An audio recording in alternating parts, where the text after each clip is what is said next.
syempre, grateful. May ganito, may ganito. Stig na ito. By the way, trip na trip ito bilang rapper siya. Yun ang po, grateful sana na zero. Masaya, syempre. Hindi sila makakuha ng mga ganito sa bilang nagsisimulang artist, laking bagay nila. So, how about, since binanggit nyo na rin to, no? How about winning this Spotify Awards? Kasi ito pong awards na to based siya sa number of streams, di ba po? So, syempre, good metric siya to know how popular a song or an artist is. So, how does it feel getting this awards? Grateful po syempre, di naman namin inaasahan, di naman namin ikanta, di naman namin inakalang siya ng ganun kalaki. Hanggang sa umabot sa punto na to, I mean, what knows kung pwede po mangyari. Kayo daw yung top artist sa Philippines. Grabe, in terms of streams, kayo daw. So, kamusta? Wala, tao lang din po yung gumagawa nun. Mga tao pong nakikinig sa amin yung gumawa nun. Kaya para sa kanila to, pwede lang punin sa bahay. Yes! Do you have any plans this 2025 na aabangan ng fans?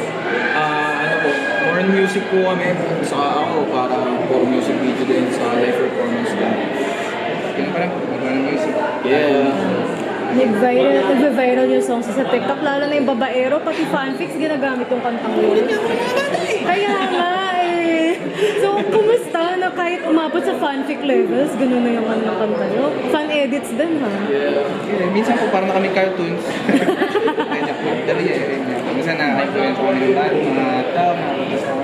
Kapahinggan na namin, napapanggi sila pag piniplay yung music. Kamusta po knowing that there's a community po like Spotify Kalye para i-usbong pa yung hip-hop community sa Pilipinas? Yes. Masalamat namin sa kanila po. Laking tulong nila. Hindi lang para sa amin, sa iba pang mga artists, iba pang mga rappers. Yes. Patuloy na pong umaangat ang hip-hop community sa Pilipinas compared na po sa dati. Kamusta po? Ano pa po yung gusto nyong makita? Ano, siyempre, bilang nagsisimula pa lang din, hindi kita nakikitan kung ano yung mga nagsisimula namin. Yun lang. Yeah. kayo. Gagalingan lang. Shoutout sa buong hip-hop, kultura ng hip-hop. Galingan lang natin.